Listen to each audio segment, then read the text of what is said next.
Okay, so here it is, top and bottom. I lifted this lift higher than I had it a while ago because I was just sick and tired of having to crawl underneath it to get in it. So I'll probably get these bottom ones out and then lower it down and come back in here to get the top ones. Granted, I don't know that these shocks are any good. They look terrible.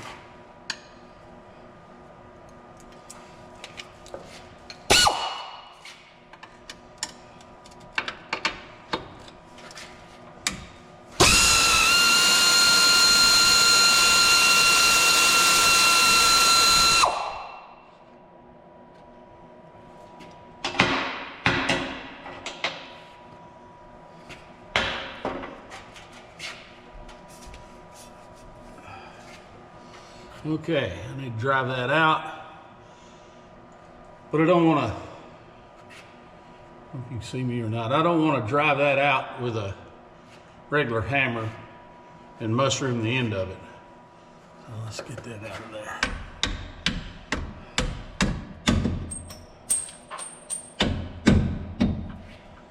As it turned out, that wasn't hard enough that it would have mushroomed it if I had hit it with a regular hammer, but I used a brass one.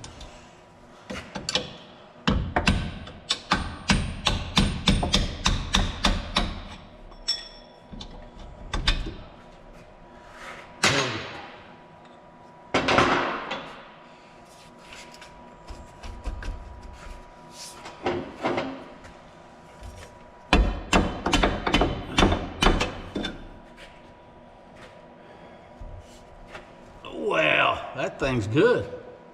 Yay. If I get that fortunate on the other side, we'll be in business.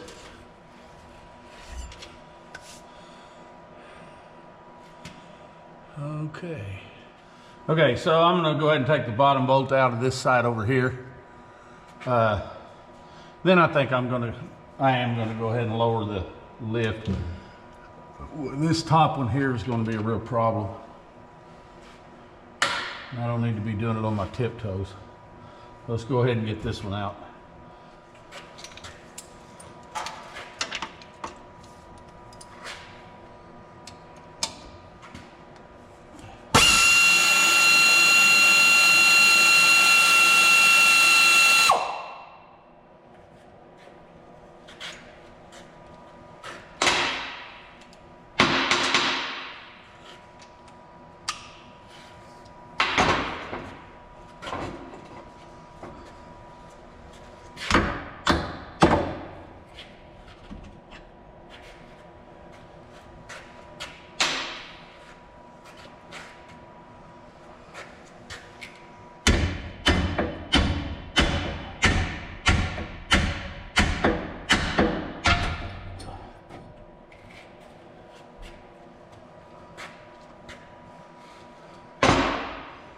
Let's see about this one. Oh, it's stout too. We're good. We're good. Yay, we don't have to buy shock absorbers. All right, now I'm gonna get you over in this vicinity, but you ain't gonna be able to see exactly what I'm doing because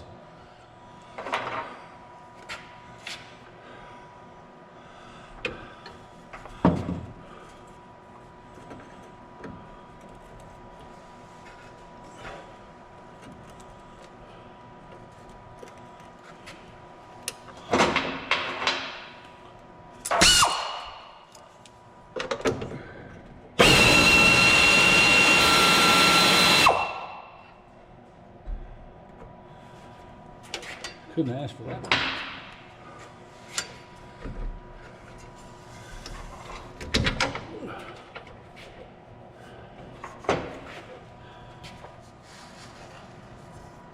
Yeah. This is the one I've been whining about. Back over here.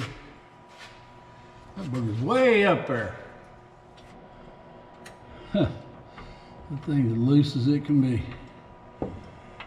Too bad the nut isn't loose. Guarantee you it never got tightened good in the first place because it is so hard to get to. I got the wrong wrench. No wonder it won't go on there. Somebody hit me on the head with something.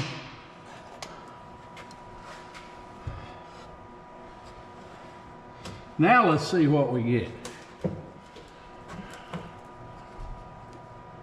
Get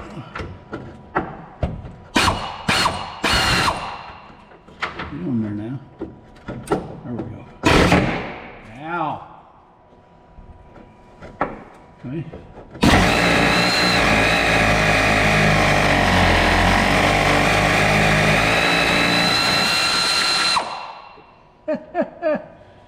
It worked.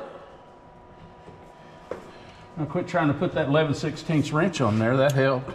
So people will say stuff like, well, that'll be easy. You got all them tools. Well, there's truth in that, but there's also truth in the fact that just because you got all them tools don't mean you remember which tools you got. And that's fine. Like, you know, knowing when to use them is as big a deal as having them. Yeah, those shocks are fine. So,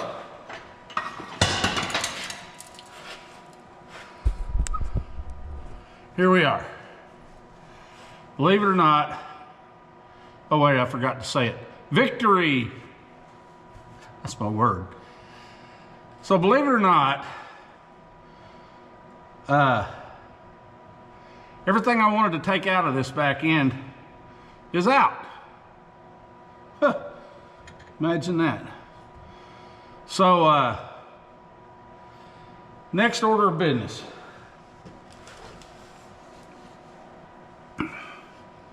I think I'll go ahead and strip the paint off those shock absorbers. Get them primered up and painted. They say Pro Comp and then a model number, ES 9000. I think they're Ranchos. I'm not sure. Well, it doesn't matter. They're good. Can't even hardly push it down. And they rebound when you do push it down. So good to go. So here they are. I need to get these dust covers off.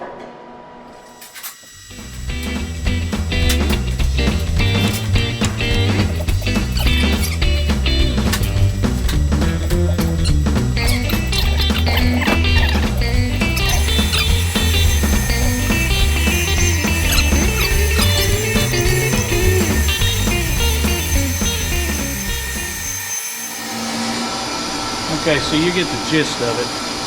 And there's the deal. You can see where I'm not getting every bit of the paint off of it. I don't think it's that critical. Talking about shock absorbers here. So, you know, I'm gonna knock all this off of there, and I'll clean them real good with acetone or something like that. And then I'll primer them and then paint them, just rattle can. But they turned out beautiful on the front, so I don't know how durable they'll be, the paint. But whatever. Again, this is not a concourse build we're doing here. This is get the old Chevy, the old girl running. Got new shoes, looks good. Fixing to get new fuel system. It'll be good. Everything will work. It just might not be the most beautiful thing you ever saw. Okay. So here's what I figured out. It's amazing what you can learn just by thinking. So, I started out taking the paint off those shock absorbers to do a rattle can rebuild on them. And realized that, man, this is sure taking a long time, and I really hate that tedious stuff.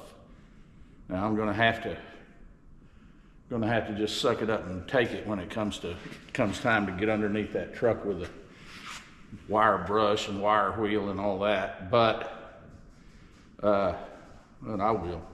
But anyway, I got to thinking, well, what if I've got some of those wire wheels that go on an angle grinder? Wonder if that'd take the paint off this any faster. Oh, brother, let me tell you, it made the whole job a 5-minute job. So I finished one. There, don't that look nice? I'll clean it with acetone, let that dry, hang it someplace, and then I'll primer it. And then a couple of coats of white, and that'll do it. And I've got some of those red dust covers. You can get them cheap on Amazon. But anyway, so I thought I'd show you how fast and easy this went. I started out the first of this doing it on the grinder, and y'all can see how slow it was going. I hate to lose these stickers, but that's tough. Yeah, that's the way it goes. So this thing eats. Watch it.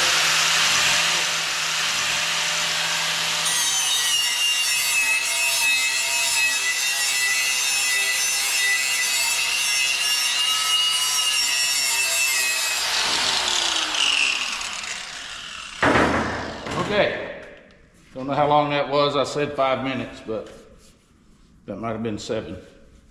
Not sure, but it sure beat the 30 or 45 minutes that I was doing over there. So, I think I said something earlier about tools. Because I'm as old as I am, and been turning a wrench on something all my life, even though not necessarily been automobiles, I have collected a lot of tools. I have a lot of tools. And since I started this, I started acquiring some, I don't know, more automobile specific things matched to what jobs I'm going to have to do on as I go. So what I have learned is, okay, now I got whole lots of tools, lots of them. But I'll be in the middle of a job and I'll be struggling along, and all of a sudden I'll go, oh, wait a minute. What if I used such as, and then all of a sudden the job gets a lot easier. Because, again, because I'm old, I don't remember all the time. But the main thing is that if you do remember what you got and you use it to the best effect, then you get the 5-minute job, the 45-minute job that used to be, and now it's a 5-minute job. Or 7, whatever, if you want to get technical, I don't really know. But, so there it is. Remembering what you got. You know, it might be a tool that you hadn't used in years. I'll tell you a good example. When I was doing the front end on this thing, I had to take the locking mechanisms out of the hub. And then once you get those out, then way down inside there are 2 spanner nuts. They're 4-prong or 4 divots or whatever, but they're spanner nuts would use a 4-prong socket. Well, back in the late 80s, I had a 1986 Ford Bronco, a full-size Bronco, and oh man, it was nice.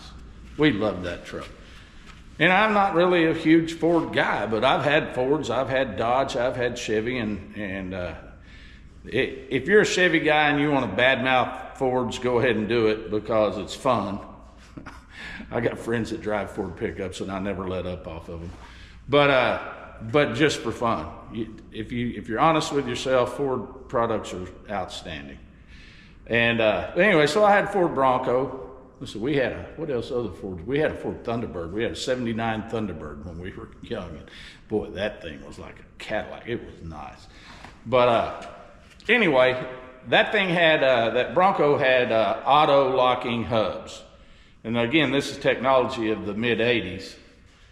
And I started encountering some issues when I went in and out of 4-wheel drive with them. And I thought, you know what?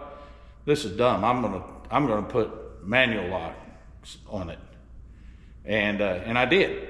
But I had to buy a special 4-prong spanner socket to to do that job. And that's been so many years ago, I can't remember the specifics of it, but I got to think that it was probably similar to what I did on this Chevrolet. And so when I got ready to do this job and realized I needed a special tool, you know, I'm trying to think of where I could get that at and what exactly. Do I have to go to, you know, to some kind of specialty classic parts place to get it, or have I got to, you know, I don't know. And then all of a sudden a little light bulb comes on above my head and says, "Hey, dummy, you got one of them." And then I said to myself, I said, "Hey, self, this is dummy. It's a Ford thing. It won't work on this." Well, guess what? It's the exact same thing. And so I had it. I had the tool. I had the part. And so I used it in doing that front end job on that thing. And what I did on that was took all the guts out of it, and then I put new bearings and races in it. And I pressed out the studs and pulled in longer ones that would accommodate those aluminum wheels because they're real thick. And went through the brakes and all that. And so I thought, you know, I've seen those disc brakes, and this has disc brakes on the front and drums on the back. I said, I've seen those new disc brake accessory kits, and they're cool, and the calipers are red. And I thought, man, that looks good. I'm gonna paint that. So I had some red spray paint. So I painted that the backing plate and the caliper red. And I thought, oh, Grandma's gonna love this. She's gonna think that's so cool. And now remember the theme of this truck, it's a 3-panel paint job, and it's gonna be black on the top and black on the bottom. And I think we're gonna try to find Grandma likes purple. And I think we're gonna find a black that is, or a purple that is so dark it almost looks black for the center panel. It'll be slightly different than the top and bottom ones, with purple kind of tint to it. And that's what Grandma wants, because it's Grandma's truck and she likes purple. So I brought her out here. I said, "Hey, look at these red backing plates and calipers. Don't that look great?" And she looked at that and said, "Nope, they need to be purple." I said, "Purple? I've never seen no purple ones before." And she said, "Nope, they're going to be purple." And I said, "All right, fine, you paint them." So she did. And so she painted the calipers and the backing plates purple. And while we was under there, we rattle can black on a lot of other stuff. So now, purple is the accent theme of this truck. So now these shocks ain't going to be purple. They're going to be white with the red boots on them, and they don't sell purple boots, so that's just the way it is. Or maybe they do, but I didn't see any of them. So anyway, right, you can see I already masked up the shafts. I didn't want to get any paint on those. So here we go. Oh yes, I forgot to mention, I'm possibly the world's worst painter of anything. I can't paint nothing. I can't paint the backyard fence that look bad.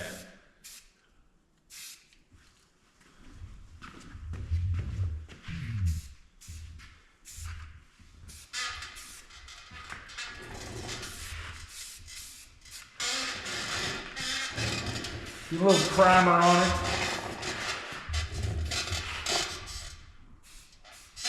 If it was warmer in here, this primer would dry faster.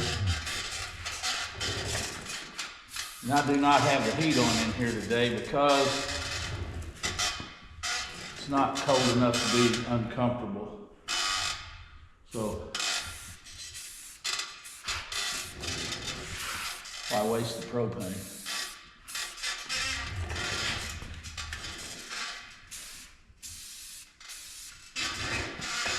Now, painting technique, you can put it in the comments all you want that I don't know what I'm doing, because you'd be right and I don't. But I don't care.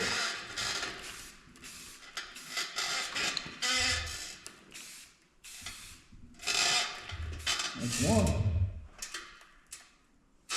It look great to y'all? Looks great to me. I said gray, not great. All right. Just see not get a lot of that on my lift.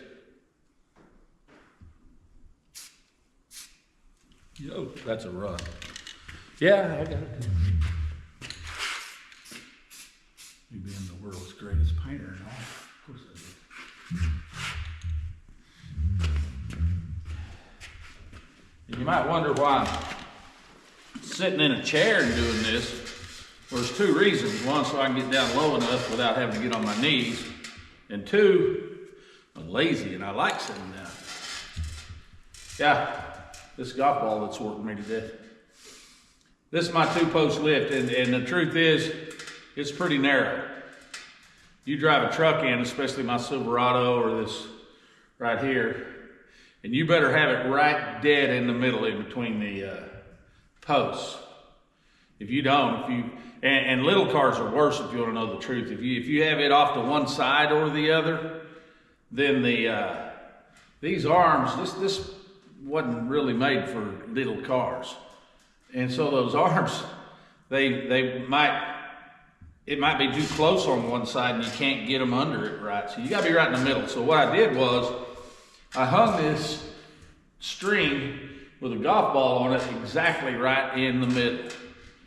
And then you can, sometimes I'll take a piece of this blue tape or something, and I'll put it right in the middle of the hood.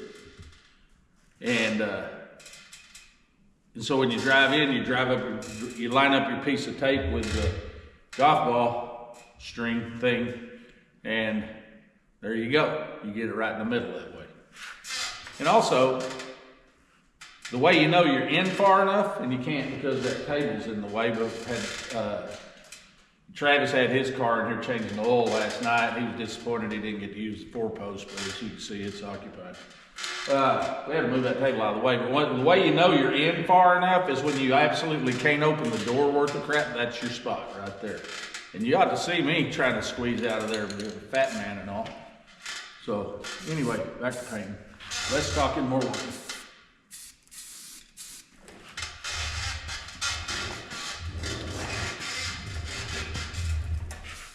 I don't know if I said, I didn't want to spend the money, and they looked like something that came off the bottom of the ocean. They took it off the Titanic and brought it up here. So I couldn't justify keeping them that way, but also I would have bought new shocks. Shocks are not that expensive. Unless you buy them from, you know, one of the expensive places. But the problem was, O'Reilly and Napa, and a lot of the places that you order from, they don't tell you that the eyelets on just about every shock you buy the hole is 9/16. Well, these, and this truck requires a 1/2-inch hole for that. And you can't just drill it out either. Them front ones, you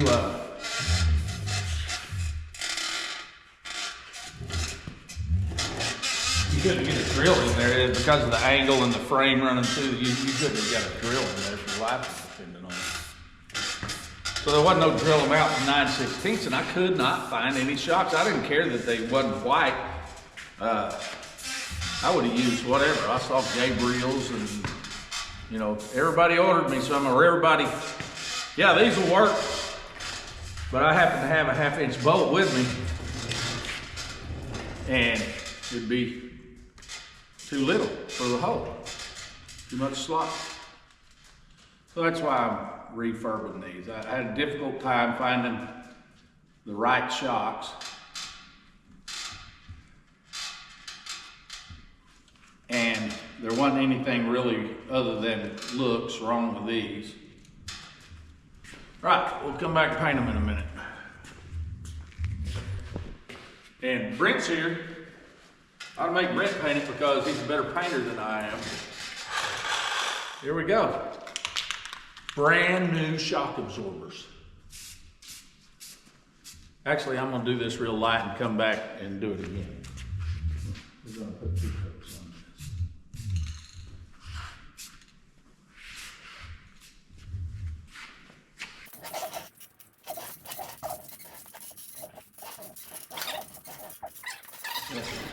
feel like they should be purple.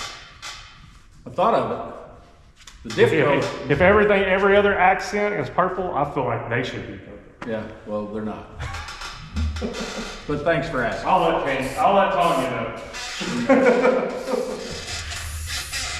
Although comments are fine. And you know what? I'm sure that, huh? I'm about to back into that one. I'm sure that a lot of people will have constructive things to say. You know what I mean? Right. It'll be good. The comments, I can learn something from them. That's what I'm trying to say. It'll be the one that says, "You are an idiot," like I didn't already know. Somebody's probably gonna say you put some oil on the wheels of that chair. Yeah.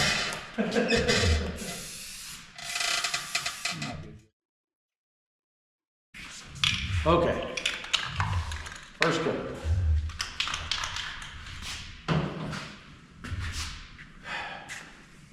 So they're white. You can tell they're brand new now.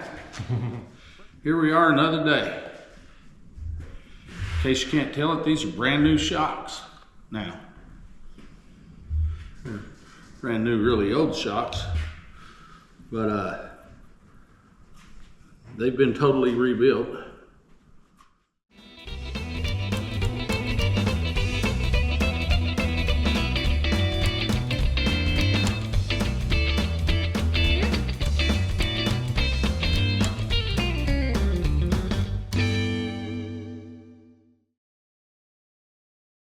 Clean these up, get all the old paint stuff off of them, and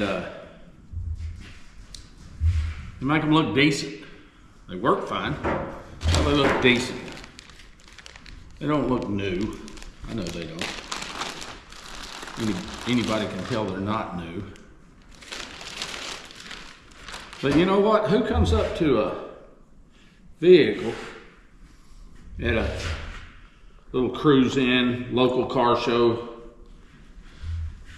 and inspects the shock absorbers? Oh, are those new or are those old? What did you do? You painted them. Oh my goodness. Well, yeah, I did.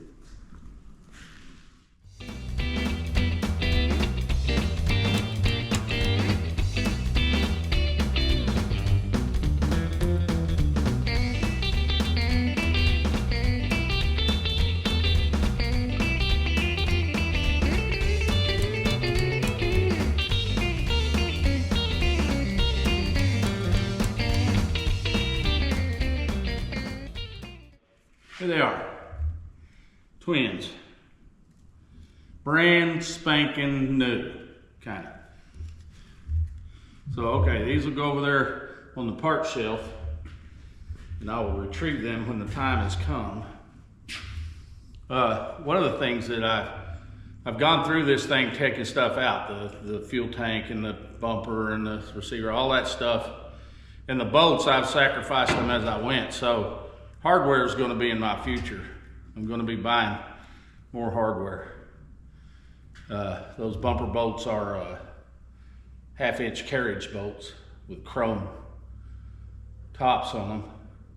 I don't know if you can just get them downtown. I may have to go through one of the classic parts places to get those. Or, yeah, I don't know. And then, you know, just miscellaneous bolts. The 4 bolts for these, I still got them, but they're crusty, crappy, and so I need to replace them with new. But I think I can use grade 8 or 9 hard bolts from, you know, the hardware store. And if I can find the right lengths, they're 1/2-inch as well. So, all right. Okay, here we are. Shock absorber finish. You seen me pull them, you seen me paint them. Now we're gonna put them back on. Should only take about 5 minutes or so. Yeah, that's what they always say. We'll see how long it takes. Of course, I'll cheat when it comes to editing, so it'll seem like it only took 5 minutes or so. Took me a minute to figure out where the heck they go.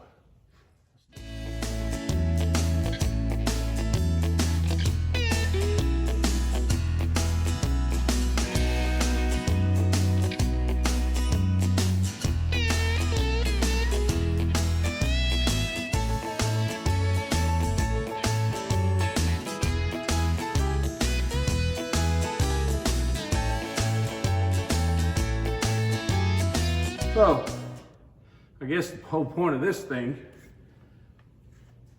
is there ain't no 5-minute jobs. There ain't no this will just take you a minute. Because it ain't. More tools. Well, I was always told less talking, more working. But that's not the case. I should be kind of talking about what I'm doing here. I think it's pretty self-explanatory. You don't have to have a tour guide to figure this out. Aha. Hey, wow. It's amazing what the right tools will do for you. Stick that on there. That there. And that there.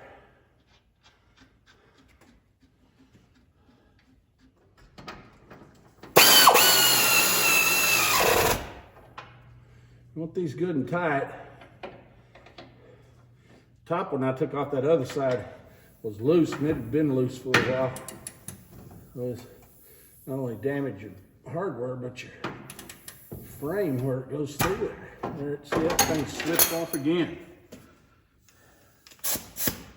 I'm helping it by putting my hand down there, but it shouldn't come off that easy. I still think it ought to be a little tighter. I'm using my strong arm torque wrench on this. I'll have to have the air on it. I'm not using air. All right, that's torque. All right, let's do her again.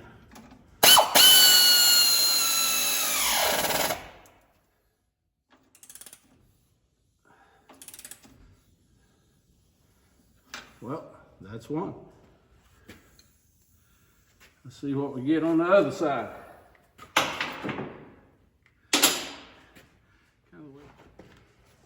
Now, where I need to be is right over there with my back to the camera. But doesn't make for very good video when I do that. All right, well, back to the camera it is, but sorry about that.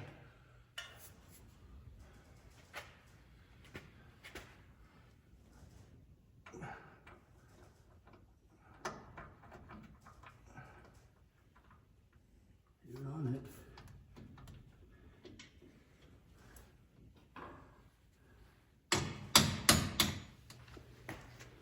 So here we go. Said I always like to do the hard stuff first. Ow! There's a whole lot under here that you can hit your head on.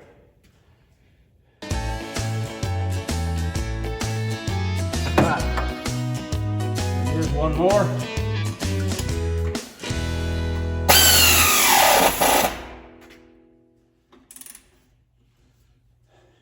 That's exactly 100 foot-pounds. Or I'm a monkey's uncle. Done.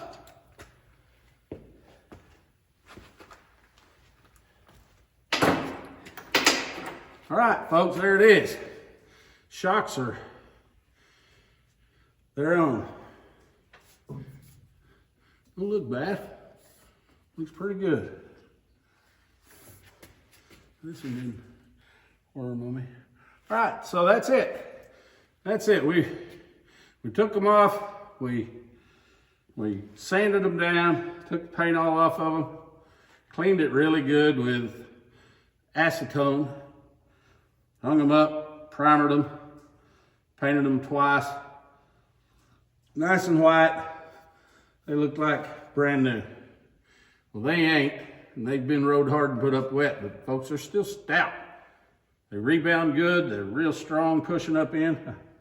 No point in replacing them. So we're not on our prosumer build here. So that's what we're calling it, the prosumer build. So there it is, we're done. So after this, we'll move on to fixing the differential covers, both of them leaking. After that, gas tank video, it goes back on. Hopefully we won't have to have a whole video to show putting the bumper on. I probably won't do that. I'll just stick that bumper on there and go, look here, ain't that good? It only took 5 minutes. So anyway, then we get to move on. We get to finally get out from under this thing and move on to the next thing, which is going to be the steering column. Well, all right, there it is. See the little red arrow? That's number 24. It says rear shocks. I know you can't hardly read my writing, but that's just what it is. So, just getting to show you that we get to mark another one off the punch list. And I know the list is really big and it's going to get bigger, and that's just the way it is. But I always like to say, how does a pygmy eat an elephant? One bite at a time. So we're in the tunnel. I'm not seeing any light at the end of it, but we're in there. So there you go. And once again, thanks for watching.